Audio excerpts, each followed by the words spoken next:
بسم اللہ الرحمن الرحیم بسم اللہ الرحمن الرحیم الحمدللہ وکفا وسلام علی عبادہ الذین اصطفیٰ اما بعد۔ عزیز طلبہ، نور الایضاح کتاب کی آج ہماری یہ کلاس نمبر 42 ہے، اور آج کی کلاس میں ہم جو فصل شروع کر رہے ہیں وہ ہے فصل فی الاحق بالامامہ و ترتیب الصفوف۔ دو چیزیں ہیں اس میں کہ نماز کی زیادہ حقدار ہونے کے بارے میں اور صفوں کی ترتیب کے حوالے سے۔ اس کو شروع کرنے سے پہلے ایک دو باتیں ذہن میں رکھ لے کہ امامت کا زیادہ حقدار کون ہے۔ اس حوالے سے بنیادی اصول یہی ہے کہ بھائی جس کو نماز کے متعلقہ مسائل جو ہے اس سے وہ زیادہ واقفیت رکھتا ہو، قرآن کریم صحیح پڑھتا ہو اور کبائر سے اجتناب کرتا ہو۔ یہ تین باتیں ہیں، یہ اگر کسی میں جمع ہو جائے تو وہ امامت کا زیاددہ حقدار ہوتا ہے فقہ حنفی کے اصول کے مطابق۔ ہاں، یہ بات الگ ہے کہ کوئی اور وجہ موجود ہو وہاں،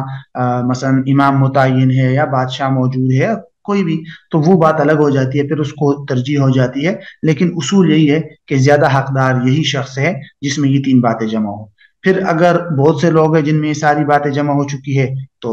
پھر اس کے بعد پھر اور چیزوں کو دیکھا جاتا ہے کہ تقوی کو دیکھا جاتا ہے، پھر نسب کو دیکھا جاتا ہے، ان چیزوں کو بھی۔ لیکن یہ ساری باتیں تب ہے کہ جب کسی جگہ امام متعین نہ ہو۔ اگر امام متعین ہے تو پھر وہی پڑھائے گا نماز، یا وہاں پر بادشاہ موجود ہے اور اس میں بھی اہلیت ہے نماز پڑھانے کی تو وہی پڑھائے گا، ٹھیک ہے۔ تو بہرحال اگر ایسی کوئی بات نہیں ہے تو تب پھر ان چیزوں کو دیکھ کر فیصلہ کیا جاتا ہے۔ صف بندی کی جہاں تک ترتیب صفوف کی بات ہے تو صف بندی اور صفوں کی ترتیب اور درستگی کے بارے میں بہت سارے آثار اور احادیث بھی آئی ہیں، اور احادیث کے اندر یہ آیا، اس پر باقاعدہ وعید بھی آئی ہے کہ جو اس طرح صفوں کے اندر ترتیب نہیں رکھتے تو ان کے لیے کیا وعید ہے۔ صف اول کی فضیلت پر الگ سے احادیث موجود ہے، وہ آپ جا کے انشاءاللہ پھر بڑی کتابوں میں دیکھیں گے۔ تو بہرحال اس کی بڑی تاکید آئی ہے، تو صفوں کی ترتیب کے حوالے سے بھی دو تین باتیں یہاں پر اس فصل کے اندر بیان کی جائیں گی۔ سب سے پہلے تو ہم یہ دیکھتے ہیں کہ نماز کا زیادہ حقدار کون ہے۔ یہ دیکھیے، فرماتے ہیں اذا لم يكن بين الحاضرين صاحب منزل ولا وظیفہ ولا ذو سلطان فالاعلم احق بالامامہ۔ یہ وہی بات ہے جو ابھی میں نے آپ کو بتائی کہ جب نہ ہو حاضرین میں مالک مکان، ولا وظیفہ یعنی ولا صاحب وظیفہ، اور نہ ہی وہ شخص جس کی یہ ذمہ داری ہے۔ وظیفہ کا مطلب یہاں ذمہ داری ہے کہ امام جس کو آپ کہہ سکتے ہیں جو امامت کے لیے مقرر ہے، اور نہ ہی صاحب حکومت بادشاہ سلطان، تو فالعالم احق بالامامہ، تو جس کو زیادہ علم والا آدمی ہوگا، زیادہ علم والا، وہ امامت کا زیادہ حقدار ہے، سب سے پہلا حق اس کو حاصل ہے، ٹھیک ہے۔ تو اصول یہی ہے کہ جس کو زیادہ علم ہو اور صحیح قرآن پڑھتا ہو اور مسائل کا اس کو زیادہ علم ہو تو وہی زیادہ حقدار ہے۔ لیکن اگر امام موجود نہ ہو، اور صاحب منزل کا مطلب یہی ہوتا ہے کہ اگر کسی کے مکان میں کوئی جماعت ہو رہی ہے تو وہاں کا بادشاہ تو وہی ہے، تو پھر اس کی اجازت کے بغیر کوئی اور نماز نہ پڑھائے۔ کسی مسجد میں امام متعین ہے، صاحب وظیفہ ہے، تو پھر وہاں کوئی اور نماز نہ پڑھائے اس کی اجازت کے بغیر۔ بادشاہ موجود ہے تو اس کی اجازت کے بغیر کوئی اور نماز نہ پڑھائے، ان کی اجازت ضروری ہے، ورنہ ان کی توہین ہے یہ قسم کی۔ تو یہ اصول تو دیکھا جائے گا کہ کسی کے گھر میں نماز پڑھی جائے گی تو صاحب منزل کی اجازت ضروری ہے، اور وہ اس میں اہلیت ہے تو وہی پڑھائے گا۔ کسی ایسی مسجد میں جماعت ہو رہی ہے جس کا امام متعین ہے تو امام ہی نماز پڑھائے گا، یا اس کی اجازت سے کوئی اور پڑھائے گا۔ یا ایسی مقام پر نماز ہو رہی ہے کہ بادشاہ موجود ہے تو اس کی اجازت سے کوئی نماز پڑھائے گا، ٹھیک ہے۔ اگر یہ تینوں نہیں ہیں تب ان چیزوں کو دیکھیں گے ہم کہ زیادہ امامت کا حقدار وہ ہے جس کو زیادہ مسائل کا علم ہو، اگر پھر تو اس کے بعد پھر آگے چیزوں کو دیکھا جاتا ہے۔ تو اس کے بعد پھر یعنی اگر یہ تو صاحب منزل نہیں ہے، امام بھی متعین نہیں ہے اور بادشاہ بھی نہیں ہے، تو سب سے زیادہ حقدار جو ہے امامت کا وہ ہے جس کو علم زیادہ حاصل ہو۔ پھر اگر علم میں سارے برابر ہے ثم الاقرأ، پھر اس کی وہ زیادہ حقدار ہے جس کو جو زیادہ اچھا پڑھ سکتا ہو۔ پھر اگر قرات کے اندر بھی سب برابر ہے تو الاورع، پھر تقوی کو معیار بنایا جائے گا۔ اگر تقوی میں بھی سب برابر ہے پیچھے کی تمام چیزوں میں تو الاسن، زیادہ عمر والے کو۔ اگر عمر میں بھی سب برابر ہے، جو بہت مشکل سے صورتحال پیش آ سکتی ہے، لیکن بہرحال ثم الاحسن خلقا، پھر وہ شخص جو اخلاق کے اعتبار سے زیادہ اچھا ہو، پھر وہ شخص پھر جو چہرے کے اعتبار سے زیادہ اچھا ہو۔ ثم الاشرف نسبا، نسب کے اعتبار سے جو زیادہ اشرف ہو، شریف ہو، اور جو پھر اگر ان 7 چیزوں میں، یہ پیچھے تمام چیزوں میں سب کے سب برابر ہے تو الاحسن صوتاً، جس کی آواز اچھی ہو. پھر اگر اس میں بھی سارے برابر ہے تو الانظف صوباً، جو کپڑوں وغیرہ کی زیادہ صفائی کا خیال رکھتا ہوں. ٹھیک ہے، تو کہتے ہیں اگر تب بھی برابر ہیں، ان 9 چیزوں میں سارے برابر ہے، تو پھر تو کہتے ہیں فَإِنِ اسْتَوَوْا، اگر ان میں بھی برابر ہے تو یقرأ، قرعہ ڈالا جائے گا، اور اب الخيار الى القوم، یا یہ کہ قوم کو اختیار دیا جائے گا، وہ جس کو پسند کرے. فَإِنِ اخْتَلَفُوا، اگر لوگوں کا آپس میں اختلاف ہو جائے تو فَالْعِبْرَةُ بِمَا اخْتَارَهُ الْأَكْثَرُ، تو اعتبار اس کا کیا جائے گا جس کو اکثر لوگوں نے اختیار کیا. وَإِنْ قَدَّمُوا غَيْرَ اولا فقط اساہو، اگر لوگوں نے ایسے شخص کو آگے کیا جو اولویت کا لحاظ نہیں رکھا، غیر اولا کو آگے کیا، تو انہوں نے برا کیا، لیکن نماز ہو جائے گی، وہ الگ بات ہے. اب یہ جو 6 افراد ہیں ان کی نماز مکروہ ہے. من تکرہ امامتہم، کن لوگوں کی امامت مکروہ ہے؟ فرماتے ہیں العبد، کرہ امامت العبد، غلام کی امامت مکروہ ہے. والاعمى، اندھے کی امامت مکروہ ہے. والاعرابی، اعرابی کی جو دیہاتی ہو. ٹھیک ہے. وولد الزنا، اور نمبر 4 ولد الزنا کی امامت مکروہ ہے. لیکن اب اگر کوئی کہے کہ بھئی غلام کی امامت کیوں مکروہ ہے، اس کی ذات میں تو کوئی خرابی نہیں ہے، اللہ نے پیدا کیا اس کو، یا اندھا ہے یا اعرابی ہے یا ولد الزنا، لیکن اس کے اندر ایک وجہ ہے، وہ ہے الجاہل، کہ اگر یہ سارے کے سارے جاہل ہو اور ان کو مسائل کا علم نہ ہو اور ان کو قرات کا علم نہ ہو، تب ان کی نماز مکروہ ہے. اگر تو غلام ہے، ایسے کئی غلام گزرے ہیں، بڑے بڑے علماء گزرے ہیں، تو پھر اس کی نماز درست ہے اگر اس کو مسائل وغیرہ کا علم ہے. اور ان سب کو خاص اس لیے کیا کہ جو اندھا ہوتا ہے عمومی طور پر وہ صفائی کا یا قرات کا زیادہ ماہر نہیں ہوتا، صفائی کے خیال نہیں رکھ پاتا، یا جو ہے وہ مسائل کا اس کو زیادہ علم نہیں ہوتا. یہی حال غلام کا ہے. اب دیہاتی ہو تو اس کا بھی یہی حال ہوتا ہے، عمومی طور پر ایسا ہوتا ہے. یا ولد الزنا ہو، ان کی بھی تربیت کا لوگ اتنے خیال نہیں رکھتے، تو ان میں عمومی طور پر جہالت پائی جاتی ہے مسائل نماز سے اور ان چیزوں سے، تو اس لیے ان کو یہاں ذکر کر دیا. اگر تو جاہل نہیں ہے تو یہ بات ذہن میں رکھیے، پھر ان کی نماز مکروہ نہیں ہے. والفاسق، فاسق شخص کی نماز مکروہ ہے جو گناہ کبیرہ کرتا ہو، داڑھی مونڈتا ہے یا کوئی اور گناہ کبیرہ میں مبتلا ہے. والمبتدع، اور بدعتی کی نماز. ٹھیک ہے، اگر اس کی بدعت کفر تک نہیں پہنچتی تو پھر اس کی نماز اس کے پیچھے، یعنی اس کی امامت مکروہ ہے، اس کے پیچھے نماز پڑھنا مکروہ ہے. اچھا جی، اب یہ جو کچھ چیزیں ہیں، یہ جماعت کے اندر یہ کام کرنا مکروہ ہے. یعنی کوئی آپ جماعت کی نماز پڑھا رہے ہیں تو امامت کے لیے، امام کے لیے مناسب نہیں ہے کہ یہ کام کرے. نمبر 1 تطویل الصلاۃ، نماز کو فضول میں لمبا کرنا. کچھ لوگوں کی عادت ہوتی ہے کہ بہت لمبی لمبی نماز پڑھتے ہیں، تو اس میں چونکہ جماعت میں مختلف قسم کے لوگ ہوتے ہیں، کمزور بھی ہوتے ہیں، بوڑھے بھی ہوتے ہیں، تو ان کا خیال رکھنا بہت ضروری ہے. وجماعت العورات، ننگوں کی جماعت. ٹھیک ہے، یہ بھی مکروہ ہے جماعت کے اندر. اور اسی طرح والنساء، عورتوں کی جماعت، لیکن کر لی تو ہو جائے گی. فإن فعلنا، اگر عورتوں نے جماعت کی نماز پڑھ لی تو پھر یقف الامام وسطهن کالعورات، تو ننگوں کی طرح عورتوں کی امام جو عورت ہوگی وہ بھی درمیان میں ہی کھڑی ہوگی. یہ آخری 2 نقطے ہیں ترتیبی صفوف کے لحاظ سے. پہلی بات تو یہ ہے کہ یقف الواحد عن یمین الامام والاکثر خلفه،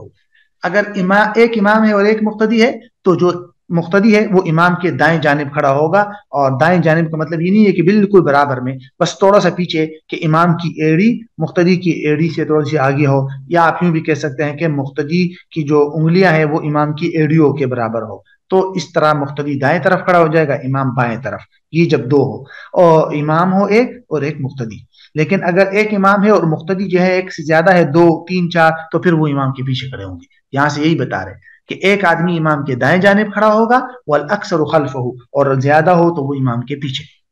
ويصف الرجال ثم الصبيان ثم الخناثة ثم النساء، اگر سب قسم اس طرح چاروں قسم کے لوگ موجود ہیں، پھر صفوں کی ترتیب یہ ہوگی کہ سب سے پہلے مردوں کی صف بنائی جائے گی، کہ مرد سارے مکمل ہو جائے، پھر اس کے بعد بچوں کی صفیں ہوں گی، پھر اس کے بعد خنسا کی. ٹھیک ہے، اور اس کے بعد پھر آخر میں عورتوں کی صف ہوگی. اگر تو خنسا نہیں ہے تو پھر بچوں کی بعد عورتوں کی صف، بچے بھی نہیں ہے تو مردوں کے بعد آخر میں جا کے عورتوں کی صف ہوگی. بہرحال یہ ہے اس صورت کا حکم. اور باقی یہ جو تفصیل ہے کہ عورت جو ہے وہ جماعت کی نماز میں مسجد جا سکتی ہے یا نہیں، تو فتنے کے خوف کی وجہ سے علماء نے اس کو منع کیا ہے، بلکہ صحابہ کے زمانے میں بھی کچھ صحابہ نے اس کو منع کیا تھا، اور وہ الگ تفصیل ہے، وہ اس کو انشاءاللہ ہم کسی اور وقت پڑھیں گے. یہاں سے آگے پھر یہ جو ایک صفحہ ہے اس میں ایک اور فصل ہے، وہ یہ ہے کہ فصل فیما یفعلہ المقتدی بعد فراغ امامہ من واجب وغیرہ، کہ امام کسی واجب وغیرہ سے فارغ ہو جائے تو اس کے بعد مقتدی کیا کرے گا. ٹھیک ہے، یعنی امام ہوتا ہے نا کہ آپ امام کے پیچھے نماز پڑھ رہے ہیں اور امام نے کسی رکن کو جلدی ادا کر لیا اور آپ ابھی تک وہی رکن پڑھ رہے ہو، امام صاحب دوسرے رکن میں چلے گئے، آپ تشہد ہی پڑھ رہے ہیں، امام صاحب اٹھ کے کھڑے ہو گئے، آپ سجدے میں ابھی تک آپ نے سبحان ربی الاعلیٰ ایک مرتبہ پڑھا ہے، امام اٹھ گئے، تو آپ سے پہلے اگر امام نے کوئی واجب وغیرہ ادا کر لیا تو مقتدی پھر کیا کرے گا؟ کیا وہی رکن مکمل کرتا جائے گا؟ فوراً امام کی اتباع کرتے ہوئے دوسرے رکن میں جائے گا؟ تو یہاں سے آپ کو کچھ اہم اہم مقامات اس کے بارے میں بتا رہے ہیں۔ سب سے پہلے یہ دیکھیے، لو سلم الامام قبل فراغ المقتدی من التشہد یتم، اگر امام نے سلام پھیرا مقتدی کے تشہد سے فارغ ہونے سے پہلے تو یتم، مقتدی تشہد مکمل کرے، ٹھیک ہے، آپ ابھی تشہد پڑھ رہے ہو، امام نے سلام پھیر دیا تو آپ آرام سے تشہد مکمل کر کے پھر سلام پھیریں، یہ نہیں ہے کہ تشہد کو درمیان میں چھوڑ کر فوراً امام کی اتباع کر لیں، اگرچہ نماز تو ہو جائے گی لیکن یہ کہ بہتر نہیں ہے۔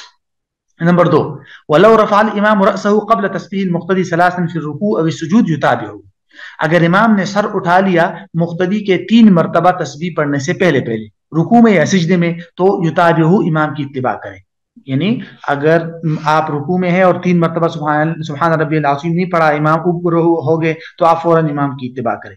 سجدے میں ہے اور ابھی تک آپ نے 3 مرتبہ سبحان ربی الاعلیٰ نہیں پڑھا، امام اٹھ گیا تو آپ فوراً امام کی اتباع کریں، آپ تسبیحات کو مکمل کرنے کے پیچھے نہ پڑیں، ٹھیک ہے، 2 ہو گئے۔ نمبر 3، لو زاد الامام سجدة او قام بعد القعود الاخیر ساہیا لا يتبعه المؤتم بل يمكث، ٹھیک ہے، اب یہ جو ہے بات یہ نمبر 3 اور پھر نمبر 4 5 اور یہ سارے جو 3 ہیں یہ ایک ساتھ ہے، فرماتے ہیں اگر امام نے کوئی سجدہ زیادہ کر لیا، او قام بعد القعود الاخیر ساہیا، یا آخری قعدے کے بعد بھول کر امام کھڑا ہو گیا تو مقتدی امام کی اتباع نہیں کرے گا بلکہ ٹھہرا رہے گا، ٹھیک ہے، یہ 2 نقطے ہیں یہاں پر کہ اگر امام نے کوئی سجدہ کر لیا اضافی 3 کر لیے 2 کے بجائے تو مقتدی امام کی اتباع نہیں کرے گا، بیٹھا رہے گا، یا امام نے آخری قاعدہ ہے 4 رکعت کی نماز ہے اور چوتھی رکعت میں بیٹھ کر قاعدہ کر لیا اور سلام پھیرنے کے بجائے کھڑا ہو گیا تو مقتدی بھی اس کی اتباع نہیں کرے گا، مقتدی بیٹھا رہے گا اور خاموش نہیں بلکہ علماء نے لکھا ہے کہ تسبیحات کرے پھر، ٹھیک ہے، اب یہاں تک تو ہے لیکن اس کے بعد کیا ہوگا؟ اس کے بعد والی سچویشن جو ہے وہ نمبر 4 میں آ رہی ہے، یہ دیکھیے، فَإِنْ عَادَ الْإِمَامُ قَبْلَ تَقْيِيدِهِ الزَّائِدَ بِسَجْدَةٍ سَلَّمَ مَعَهُ، اگر امام واپس لوٹ آیا اور زائد سجدہ یعنی رکعت کو ایک اضافی سجدے کے ساتھ مقید کرنے سے پہلے تو امام کے ساتھ سلام پھیر دے، ٹھیک ہے، تو وَإِنْ قَيَّدَهَا، اور اگر امام نے رکعت کو سجدے کے ساتھ مقید کر لیا تو سلم وحدہ، تو پھر مقتدی اکیلے سلام پھیر دے۔ یہ 4 اور 5 سمجھنے کے ہیں کہ اگر امام نے چوتھی رکعت میں بیٹھنے کے بعد اٹھ کے کھڑا ہوا تو مقتدی تو کھڑا نہیں ہوگا کیونکہ تو آخری قاعدہ ہے، تو امام کا انتظار کرے گا، اگر امام کو سمجھ آ گئی، مطلب مقتدی نے سبحان اللہ کہا ہے، اس طرح آواز لگائی اور امام واپس آ گیا، کھڑے ہونے سے واپس آ گیا، بیٹھ گیا، سیساو وغیرہ کر کے سلام پھیر دی تو پھر ٹھیک ہے، یعنی امام کے ساتھ جو ہے وہ سلام پھیر دے مقتدی۔ لیکن اگر امام واپس نہیں آیا بلکہ امام نے 5ویں رکعت کے لیے سجدہ بھی کر لیا، ٹھیک ہے،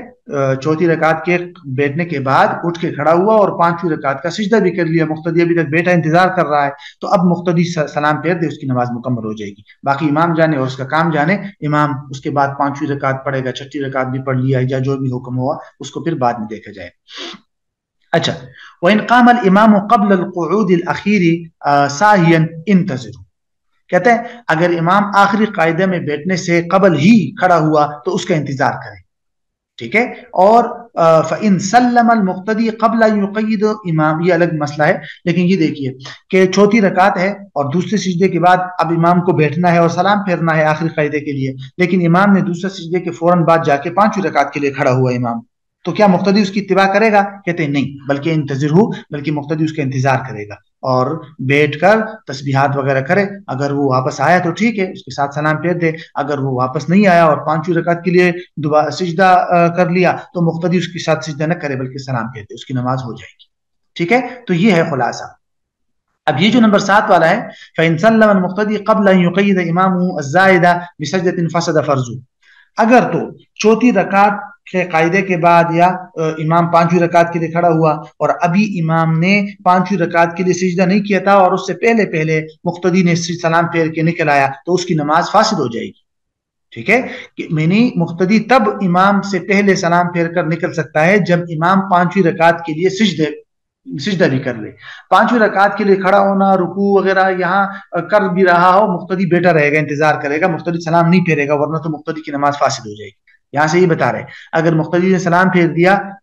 قبل اس کے کہ امام نے زائد رکعت کے ساتھ سجدے کو مقید نہیں کیا ابھی، تو اس کی فرض فوت ہو جائے گی. وَقُرِئَ سلام المقتدی بعد تشہد الامام قبل سلامہ، اور مقتدی کے لیے سلام پھیرنا مکروہ ہے امام کے تشہد کے بعد اور امام کے سلام سے پہلے. یعنی اگر امام بھی چوتھے رکعت میں بیٹھا ہوا ہے،